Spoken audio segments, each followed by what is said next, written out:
Thank you for joining this episode of Two Old Sexperts, where we are talking about support for dating and intimacy for people with disabilities. I am one of your hosts, Shawn McGill, joined by my dear friend and colleague, Sharon Potter. Joining us today is special guest Robin VanEerden. Robin earned her Master of Science degree from Shippensburg University in Community Counseling and acquired her license in Professional Counseling, LPC. She has also served adults with dual diagnosis for over 40 years. She has acquired the first ever dual diagnosis certified clinician credential awarded by the National Association for Dual Diagnosis. Robin is an eye movement desensitization reprocessing, or EMDR, therapist and has received a certificate in trauma through Drexel University. Robin is the co-chair of the NAD-CC committee and assisted in formulating a certification in dual diagnosis for licensed clinicians. Robin has served as the clinical director for the Commonwealth of Pennsylvania Department of Human Services, Office of Developmental Programs in the Central Region. She is former vice president of Integrative Counseling Services, PC, in Harrisburg. And in 2019, Robin won the NAD Earl L. Lotion Award for contributions that have resulted in significant improvement in the quality of life for individuals with intellectual and developmental disabilities, as well as mental health needs. Robin has developed the Risk Screening for Best Practices tool. She is a subject matter expert on fetal alcohol spectrum disorder, or FASD, the invisible disability, and has articles published on the topic. Robin administers sexuality assessments for consent, knowledge, and attitudes. She also administers trauma-informed assessment for people with problematic and sex-offending behaviors. She is currently the executive director of clinical services for Marikey and assists with consultation services that include Marikey in New Jersey, Delaware, and California. A warm welcome to Robin. We want to think about if we were talking to family members or people that we support, what are some of the most critical things we want to share with them when it comes to looking at dating? Dating, even for neurotypical people, is a nightmare.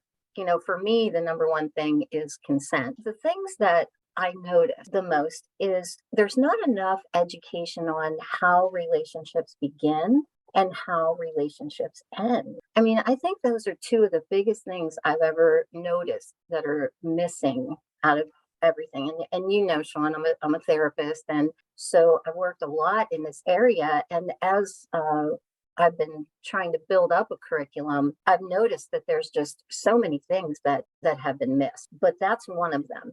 The other thing is how relationships move in and out. And I think that has a lot to do with dating, the disappointment, the heartbreak, paired with possible trauma to folks with disabilities.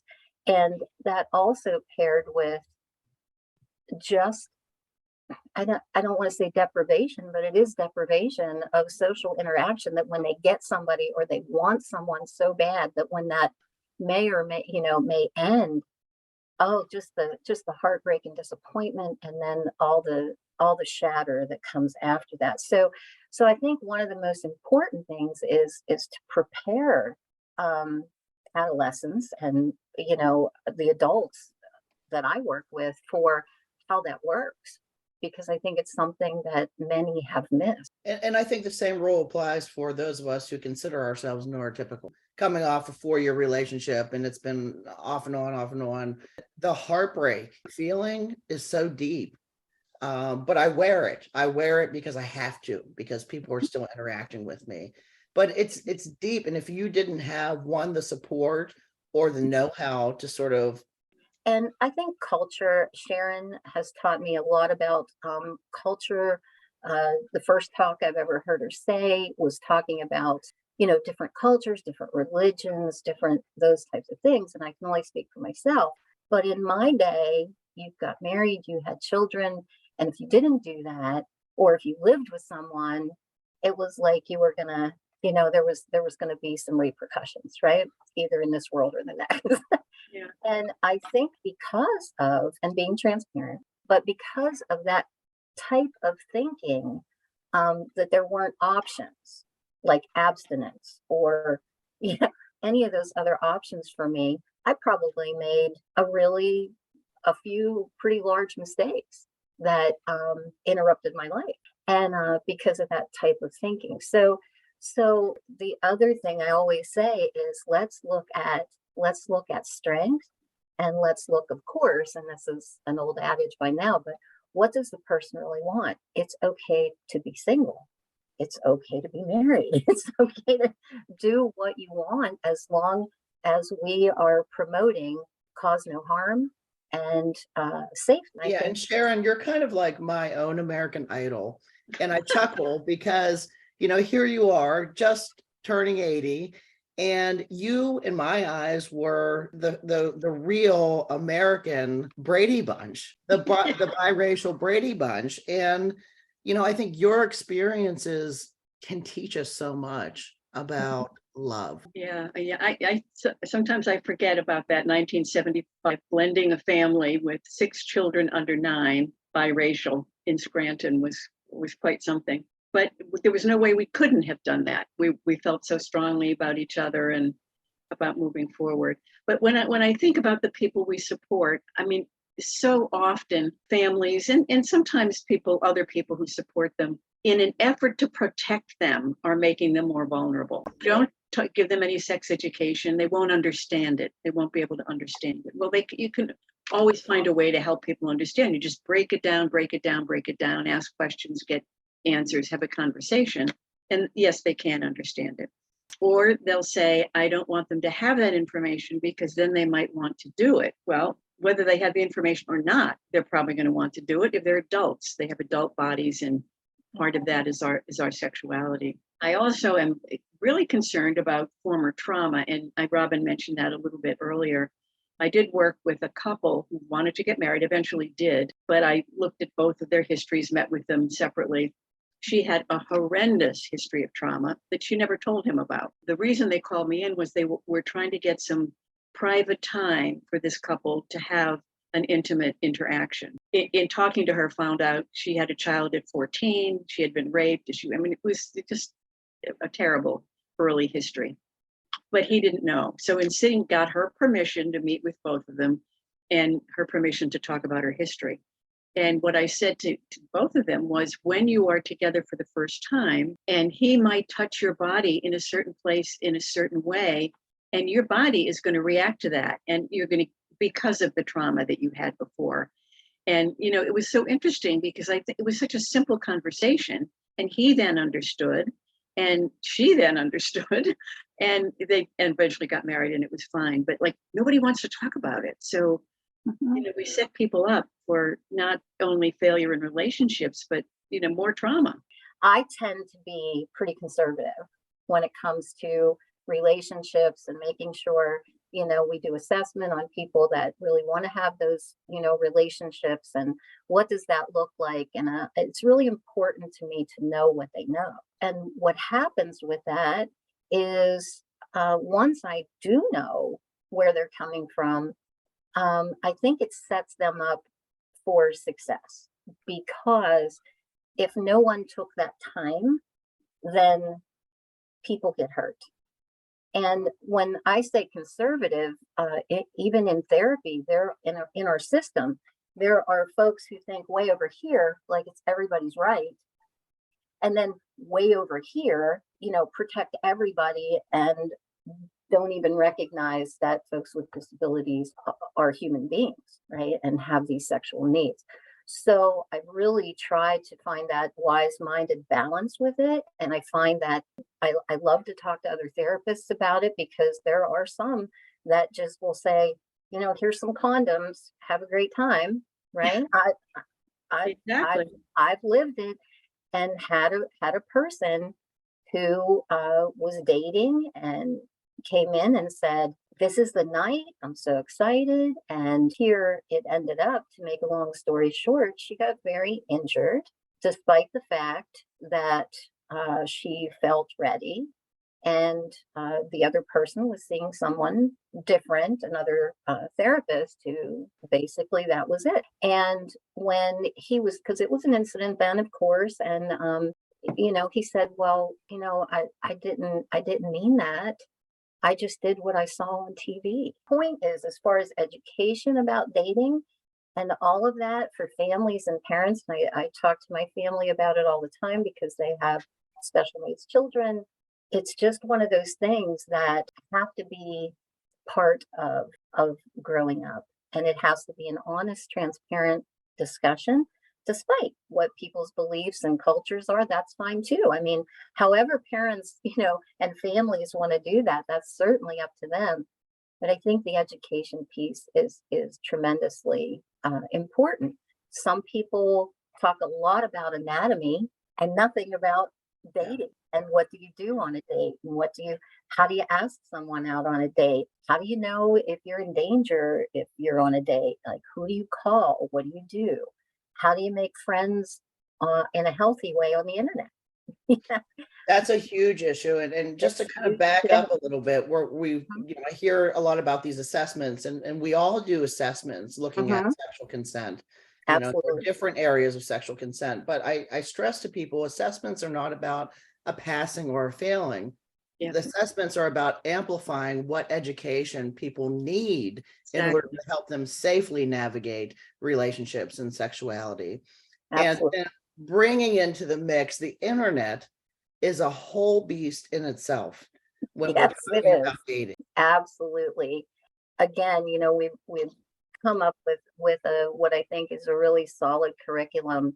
And that was probably one of the toughest areas to tackle, just because there's just such a plethora. I train on it. I train on it with, safer living folks too, that have some problematic sexual behavior. And it's just really a huge, deep, dark hole.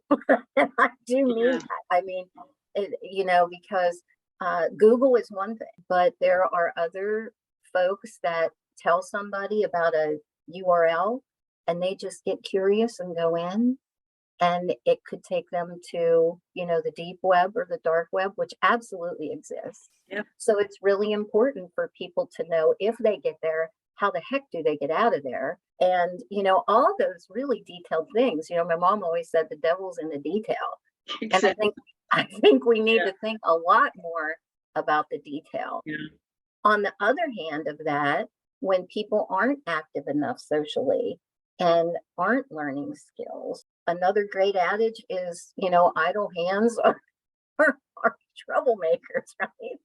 So we want to make sure that we lead people to healthy websites and have them educated on, what these different applications do and how can they get into trouble, and how people can hack their name and get them into trouble even though they didn't do any. So, it definitely is a deep piece. But again, I don't want to, paint all these, nightmare things, because there is education out there and available. I just found a great one myself. It's called Planet Puberty. I don't know if you've ever heard of it. Excellent. It's done by Family Planning. Oh. And one of the clinicians that I work with brought it to the subcommittee that we have for building this curriculum, and it's excellent. It is just excellent. It talks about the starting and stopping of relationships, consent, health, but it leads a parent right through it. That's what should come first, what should come second, and it's so funny because it's built in social stories for parents. Oh, that's great. It's really great. So me and the work that I do, I adapt everything to people with, ID, right? So I just kind of look at it. Yes, it is for children and adolescents, but for the experience that I've had with what the population we serve, no, it's perfect.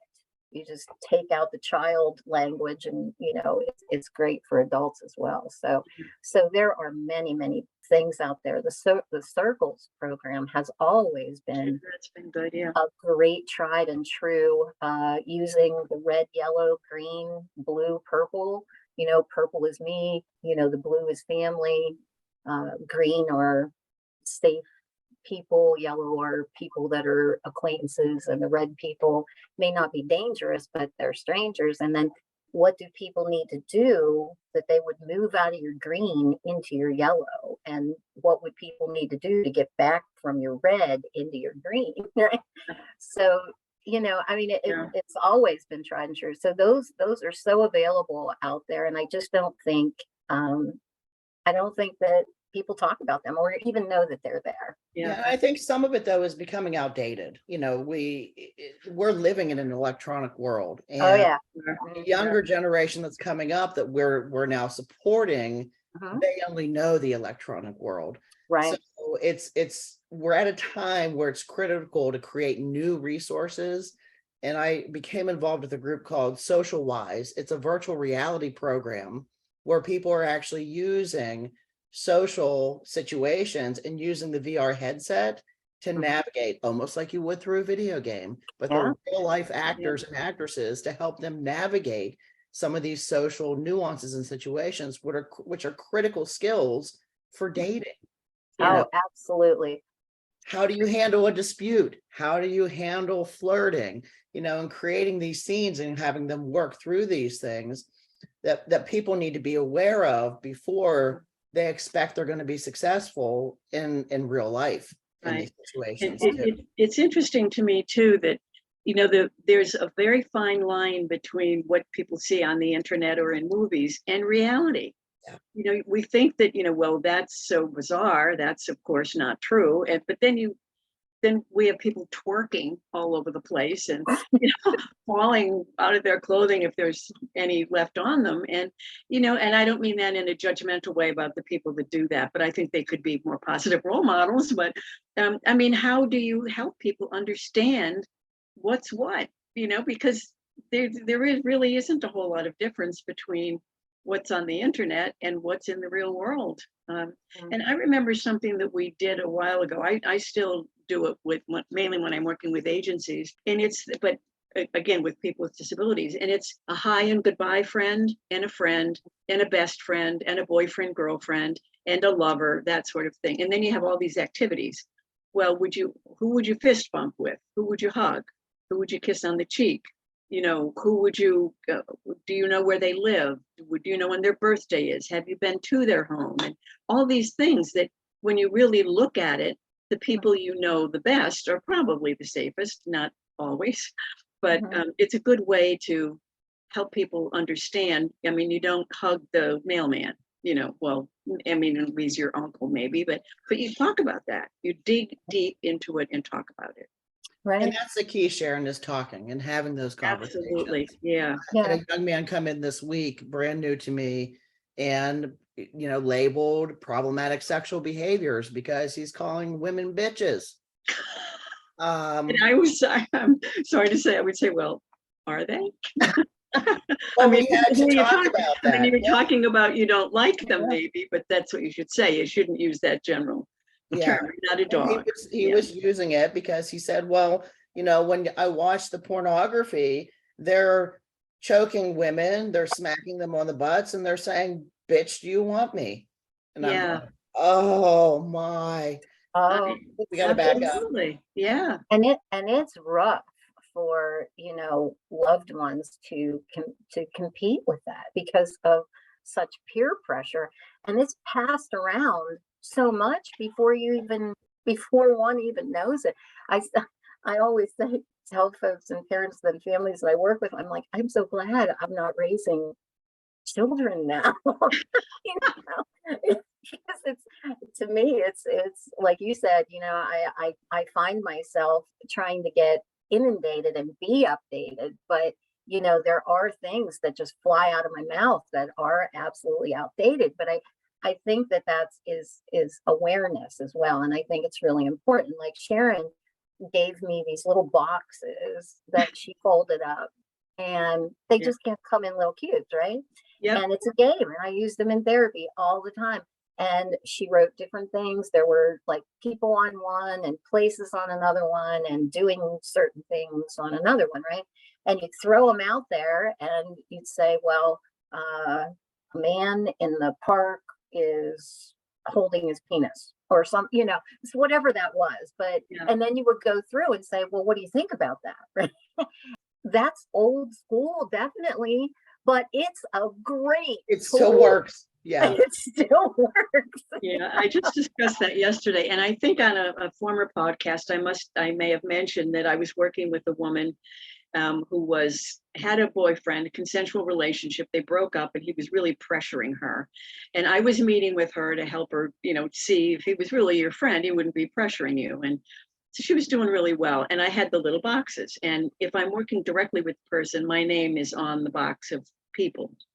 Mhm. And I would meet with her in her home, in her bedroom, because she had a big wall that was a desk and whatever. So that's where we were sitting. And we tossed them. And what came up was Sharon asked you to take your clothes off in your bedroom. Mhm. And she said, that's a hard one. And I was like, oh no, what have I done wrong? But I said, well, tell me about that. Why is that difficult? And she said very simply, well, I trust you. And trust is enormous. I mean, not only for, we certainly know of a few, hopefully very few staff who have taken advantage of people that they're supporting, but people take that with disabilities and autism, they take advantage of each other. I'll be your friend if I'll take you to the dance, if just come step into the bathroom with me, but you have to talk about that stuff that makes us uncomfortable. And there are so many forms of abuse too. And oh my goodness, we missed the mark on that. I think some people, like Robin, you were saying, we're like on the polar ends of the spectrum where everybody, you overthink things, this is fine, to, everything is a problem. But looking at the different types of abuse, financial, verbal, emotional, and it goes on, but we have to talk about those things. And David Hinsberger, training me and saying, if it hurts your heart and if it keeps hurting your heart, you're towing the line of it being abusive. Absolutely. And how for the education about tell someone, I certainly don't have any statistics on that. But I know that people with disabilities are, as Nancy Thaler said on the NPR program a few years ago, they are just primed to be victimized because their need for love and belonging is many times not met. Absolutely. And when we have an innate need, as Dr. Glasser said, that we have to have purpose, love and belonging, and power and control over our life, or it is very empty. And then we test that against folks with disabilities. Those lists for them are very short. And again, it goes back to making decisions on, well, if I don't jump at this, they're not going to like me. They're not going to, I won't have somebody to go out with. It'll never come around again. Yep. I mean, that's a big thing. And I think that's one of the things we have to talk about, in dating. Hey, if it doesn't happen now, there's going to be other times.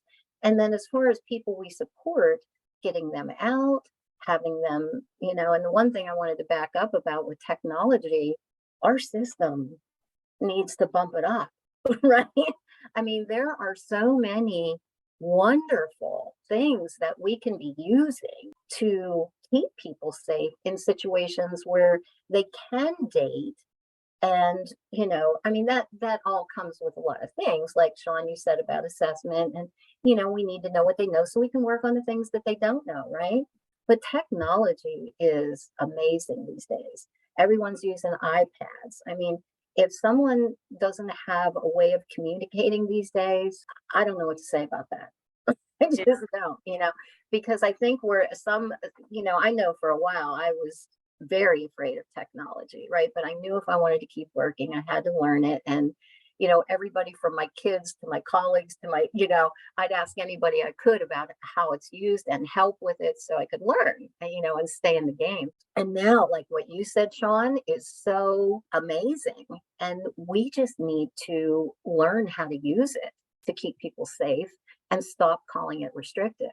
I mean, if folks do have rights and they can exercise those rights responsibly, then I think it's more our job to make sure that we use technology in a way to help them meet their need for love and belonging and for purpose, and to go to work and be able to go to work and come home in a safe way using, some type of device or putting an app on their cell phone, or, I mean, that's only a small, a small thing. But it's true, and again, it goes. We've sort of convoluted. I always say we've bastardized positive approaches.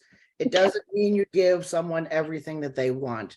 No. Another guy, he has been scammed out of tens of thousands of dollars with online women who he's met through Facebook or WhatsApp, tens of thousands of dollars, because they I'm your girlfriend, I'm going to marry you, but I need an Amazon gift card for $500 in order to keep my internet on. And I'm going, internet providers don't take Amazon gift cards. Oh no, you're keeping me from my happiness. APS was involved and said, he's competent. We don't see an issue here. And I'm going, but I see an issue. He doesn't even know the woman's last name. Yeah. Well, and unfortunately, I've seen general population men get scammed on the same thing. Absolutely. So, if that's the truth, and I'm sitting there saying that's really not real. I mean, think about that. Okay. Not that you're, a bad person, a bad guy, not good looking, none of that. That doesn't matter. But you're running into a scam here. And I mean, it's so easy. How many people? I went to sell a guitar one time and got scammed twice before I got somebody that actually wanted to actually buy my guitar, and so if that happens to us all the time. And the folks that don't understand that or haven't heard of that or trust everybody, we have that as well, and they'll just go for it, and then they get hurt. So I think at the bottom line about dating and all the pre-podcasts and all that stuff is what it comes down to is people are going to make decisions. We can't be over watching them constantly all the time because that causes other issues. They'll sneak, they'll do what they have to, and they'll end up getting hurt if they don't have the education to make informed choices. And as much as I worked on it for, 42 or 43 years, whatever the heck it is now, I still miss things. We all do. There's absolutely no guarantee that a person in the general population or a person with a disability is going to come out of this life unscathed. No guarantee. But I do know one thing. If they have the education, and I don't mean just talking at people, especially in intellectual disability, you got to have those social stories. You got to have those pictures. Yes. You got to have those things, because you know what? In the moment, and even Temple Grandin has said people think in pictures, right? Yeah. There's two things that the brain processes much more easily than language. One is music and the other one's picture. So the best thing we can do is not talk at people, but have storyboard, all those videos that are out there, and draw from people who have put out .org websites. I mean, I think that that's really important for families and parents to know as well. And to talk about the things that are maybe awkward and uncomfortable, because that's the stuff that gets in the way of relationships. And I know I wasn't connected to this, but a couple that was going to be sexually intimate for the first time, and they went through the whole thing about be sure to use condoms, safe sex. Well, they went somewhere private and they had sex and they had condoms, but the condoms were left on the dresser. So they took condoms with them, but they didn't use them. So, I mean, to actually show someone how to do that is very uncomfortable for some people. And whoever gave them the information was one of those individuals and must have said, how to use them, right? And I'm sure they said yes. And off they went. But and the other thing I think about is that so many of the folks that we support are not going to have lifelong partners, be married or have lifelong partners. What's the difference in sex and intimacy, and both? I mean, those of us that have been lucky enough to have both, it's wonderful. But there is a difference, and there are many people who will not have sexual relationships, but who would you call when you're really happy or really sad? You're intimate with that person. Right. And, what are the things that, the person you just need to talk to or be with is your best friend. And that's perfectly fine. Many of us don't have partners, but we have intimate relationships. And, if you do have a partner and you have both, that's pretty awesome. But so many people don't. And that's okay too. Yeah.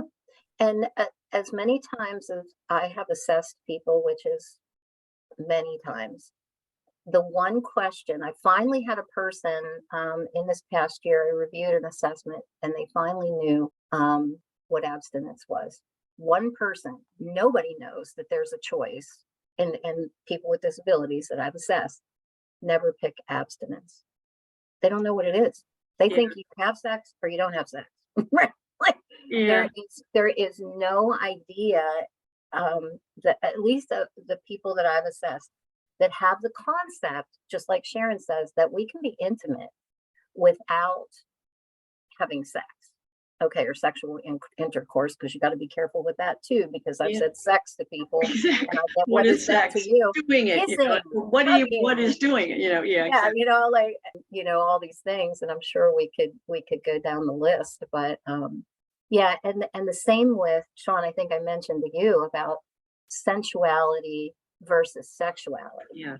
There is such a huge difference between what is sensual and what is sexual. You can get a deep tissue massage and it be very sensual, but it's not, it can be a piece of sexual intercourse, but it certainly isn't, depending on the reason, right?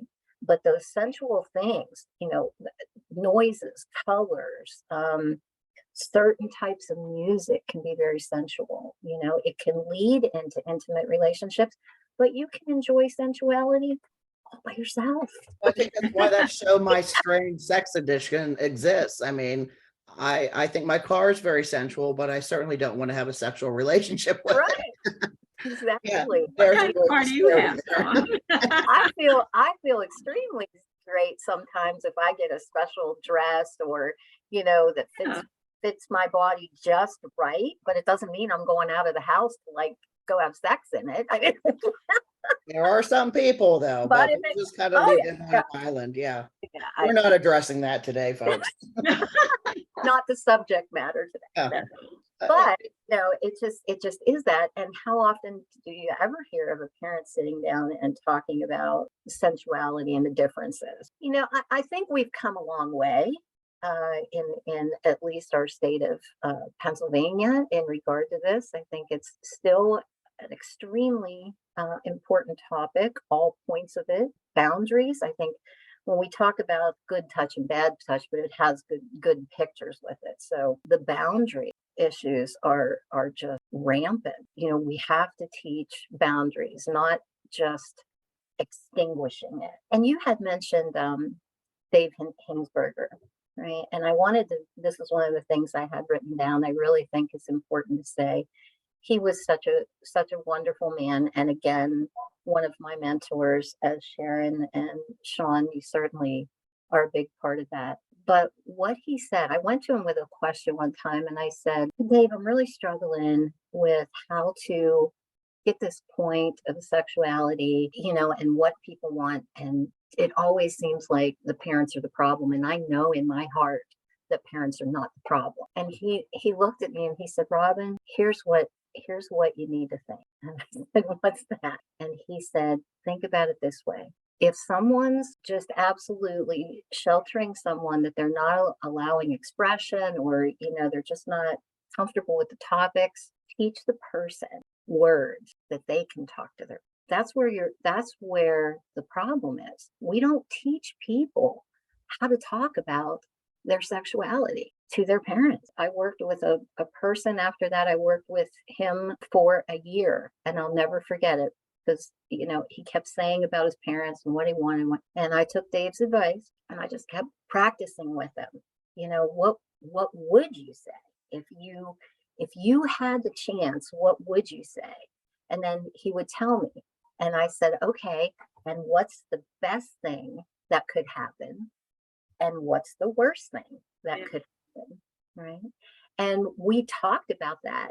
And I'll never forget the day I had already moved to Harrisburg, and I was standing in a CLA, in a group home, and the phone rings, and it was a staff that he worked with. And the staff said, I know we weren't allowed to give out your phone number, but he is extremely excited to talk to you. Will you talk to him? I said, absolutely. So I got on the phone with him. And he said, I finally figured it out. And I said, what's that? And he said, when we have my meeting, I want my parents involved because it's important. But here's my decision. I said, what's that? He said, I'm going to have them come in an hour early so they can talk about what they want to, and then they can leave. And then we can talk about in my meeting what I really want to talk about. That's a great balance. We can do that. But, so it didn't really come to the fruition where he talked directly to them. I mean, he's actually doing that now, but that's been, years of things. But he just was so excited. I finally figured it out, and he made a decision. But can you imagine how long and hard he thought about all that? And when he finally got to the point where he realized the worst thing was really not all that bad. The worst thing in his mind was his mom wouldn't speak to him. And I said, has that happened before? And he's like, yeah. I says, how long does it last? He goes, oh, a couple weeks. And then she won't invite me over to dinner. And then I said, but does she come back? He said, yes. I said, okay. And then it's still, so we just, it's just a process. But that was from Dave. And I thought that was one of the best things. I've used that over and over and over, with people because it's so powerful. One of the biggest questions I get, and it feels like this hasn't changed at all, is people will come in and say, I want you to help me get a boyfriend, or I want you to help me get a girlfriend. I joke sometimes, like I just have them fall from the sky. Open the door to the next room and say, come on in. Yes. Yes, you want door number 1 or door number 2? And so we have to talk about, well, where do you start?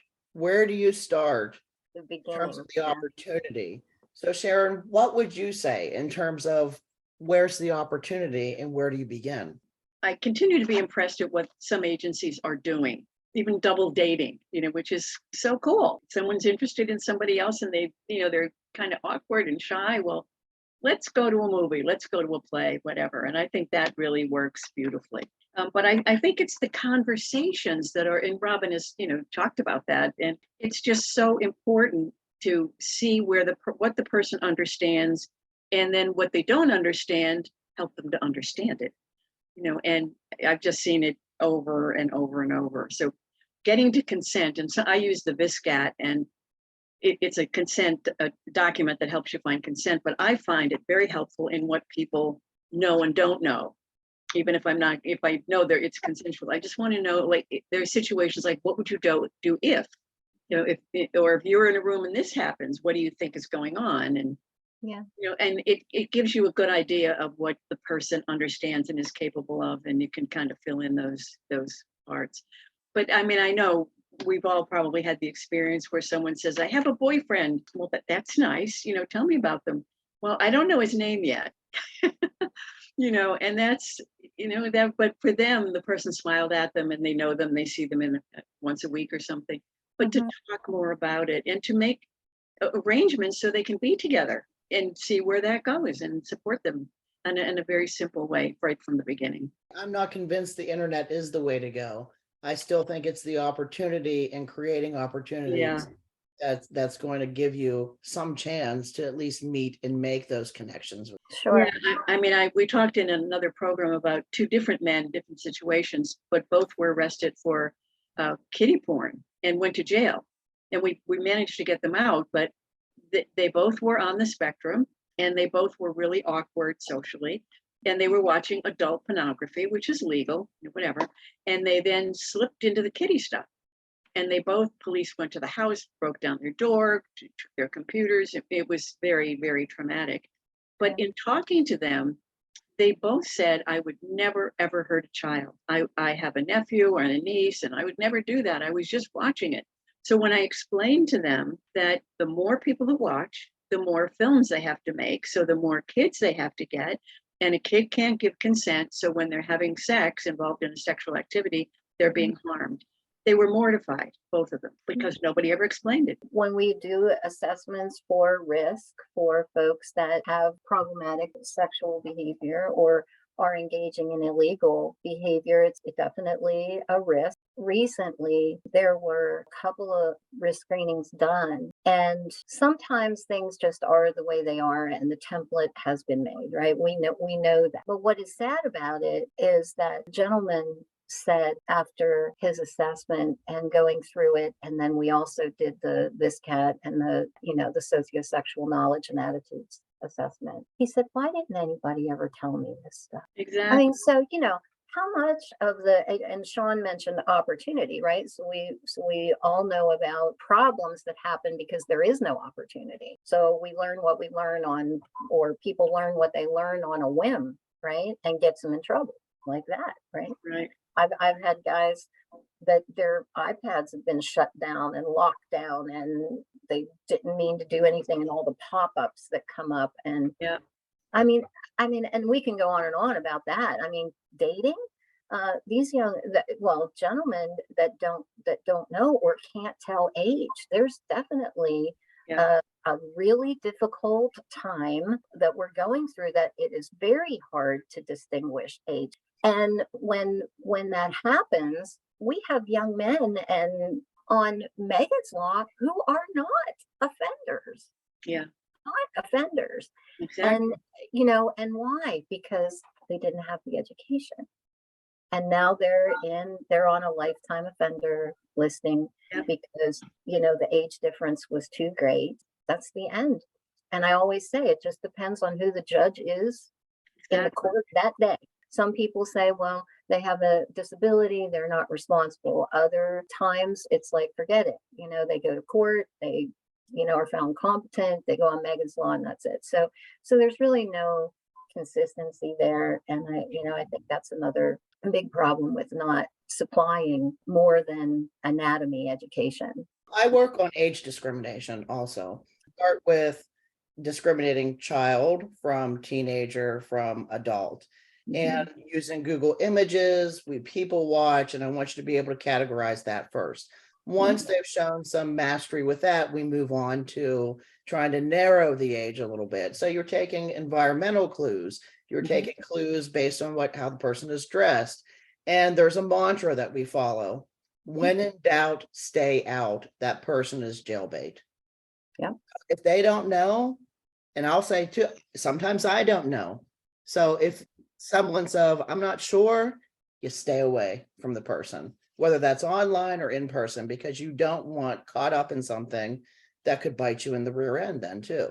Once when I was doing a class for adults with intellectual disability about sex and relationships and all of that, one of the questions I ask is what is illegal in the state of Pennsylvania? What are some of the things? There's a whole list. And one of them is prostitution. And one of the young men in the class said, except for Nevada.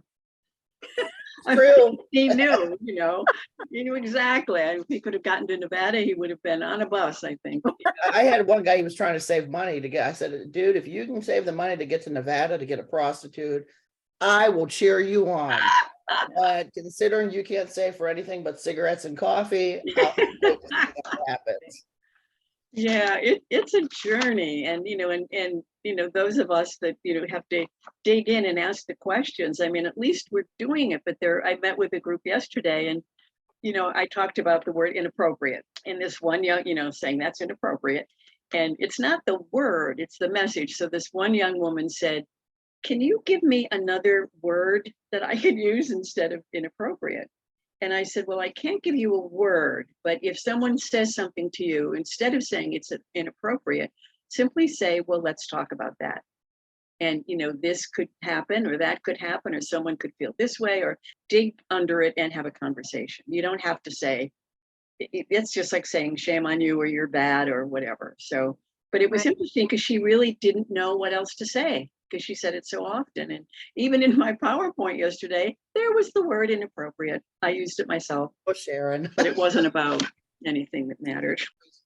Even with neurotypical people, we have to continue to support for the social piece. So being able to read body language.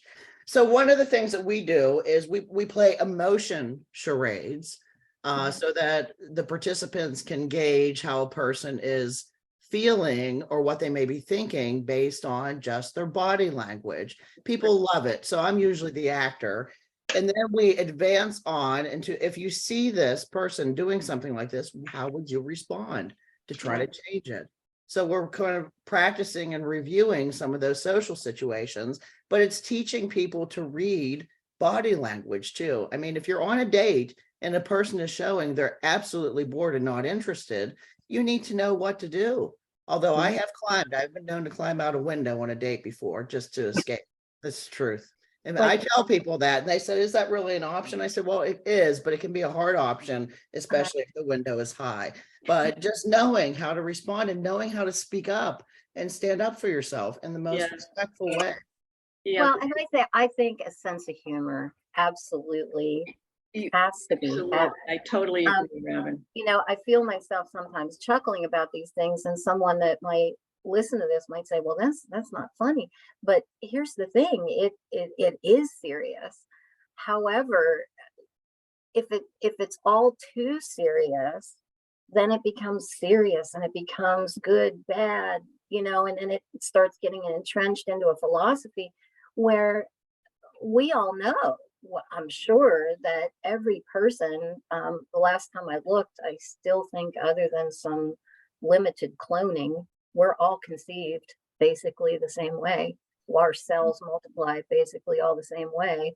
The brain forms all the same way. So I don't think one of us gets out of life, unscathed, right?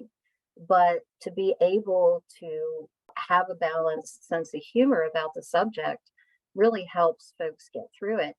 And I can also say that people that I have worked with that were assessed at first, of course, you have to do the rapport and all those kind of things make people feel comfortable. I'll tell you what, though, it's so wonderful because they have so many questions.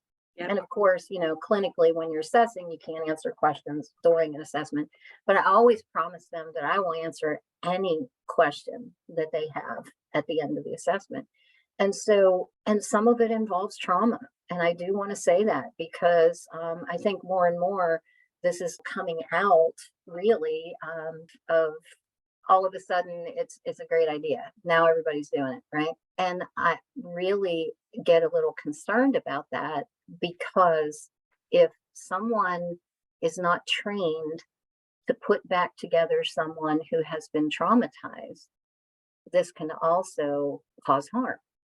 So I think that's really important to understand about training, about sexuality, who is those people that are trained and who are the people that would be great if they were trained. But it's not for the faint of heart because we can also, just by assessing, can re-traumatize people if we can't put them back together. Yep. There's been times where I've given assessment and the last thing I say is, this is what you may see because of assessment. And so if you need me, you call me, we can talk through this, we can do a Zoom and I can go, whatever we need to do. But I think that's really important and one of my biggest concerns, right? I mean, sense of humor is great, but on the other side of that, if you're not trained in trauma with people with trauma histories, not a good idea. Yeah, one of the things that when I'm talking about safety and whatever, I'll say, did you ever get a feeling like the hair on the back of your neck stands up? You kind of feel tingly? Pay attention to that. That's with us from the beginning of time. And it tells us there's some danger, there's some, just get yourself in another place or away from that person. But that's the stuff that it's the trauma, it is. And I couldn't agree more, or I could agree more, whichever is correct. There's so many people. I think it's 7% pretty much of the population has been victimized and traumatized. And then you have people that aren't aware. I think if I had to pick one moment in time that was my worst moment in assessing, it was with a young man when I asked him if he knew what miscarriage meant. And he said, no, but my mom always told me she wished that happened to me. Oh my God. Oh, God. I know. And it still today, like it was trauma for me because I did not know. And it was in my way younger days, right? So when I say that, I don't take it lightly, because what do you say about that? And Yeah. now I know. Now I know, and I could, if he would have asked about that again, I could have walked him through that, saying, well, sometimes parents don't always do the right thing, and sometimes they say things that aren't necessary. But I do know that parents at the time always do the best they can Yeah. with what they're doing. And that's about it. That's about all you can say to something like that. But I tell that story because I don't want to scare people, but you got to know what you're doing and how important this stuff is when you are talking about it. And I think it's always great when it comes from the home, where people are living, brought up, children. But again, that happens in a lot of times, and that's where a lot of folks live, is in their homes. But then, of course, the people that we see, and the adults that we see, sometimes don't have that option. So, And I think when we're talking about relationships and dating, talking about what people were exposed to, what those traumas that they experienced by the people that they lived with, the family members that they resided with, or what have you, is one thing, but also recognizing that maybe they didn't have the best examples when it came to love and relationships and commit. They have no idea what it means. I always talk about how I was so fortunate. I mean, I saw grandparents who, especially the one that you could just tell by the way they looked at each other, Yeah. absolute love there. yeah. So we were raised with love. We saw that between two people. Mhm. A lot of people don't see that, and that continues to be a problem as they try to move forward in relationships. It was a lovely gentleman that I was working with, and part of the assessment, I asked if he had a boyfriend or a girlfriend. He was in his 40s, and he said no, no.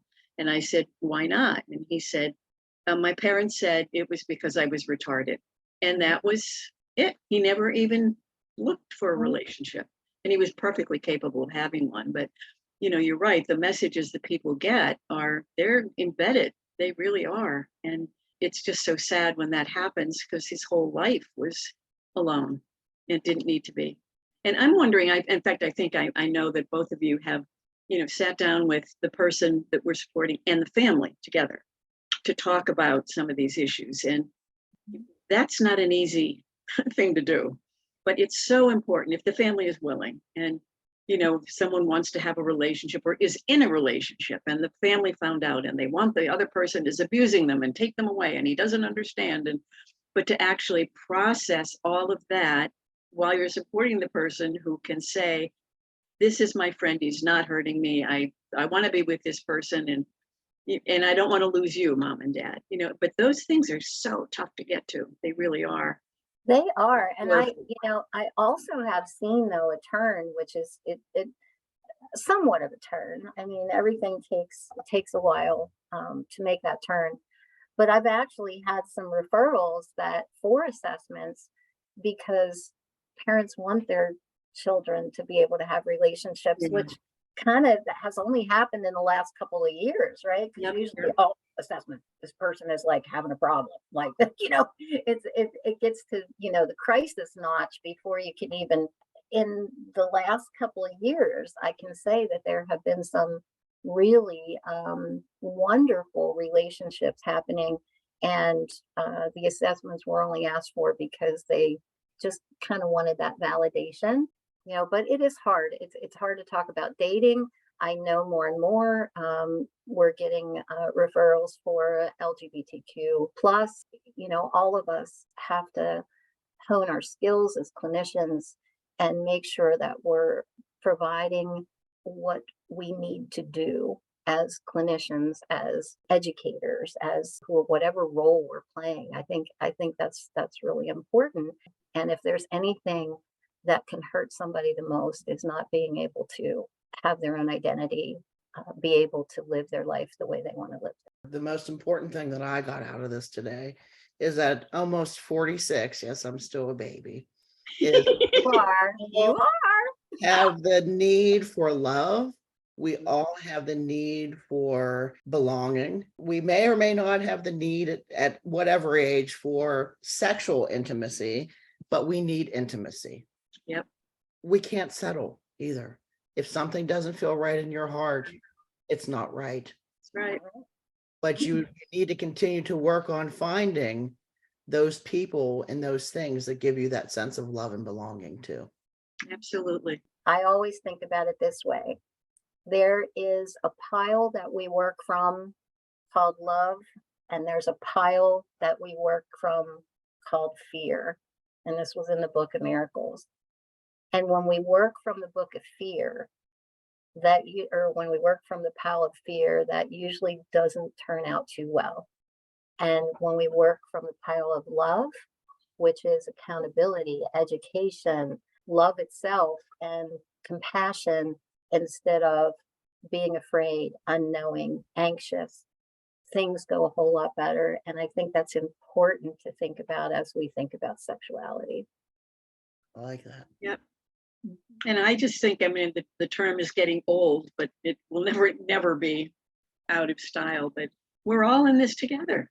You know, we really are. And what we can do to help other people, we should be doing it. We need to do it. Thank you for joining us for today's episode of Two Old Sexperts. Join us next time as we talk sexual consent.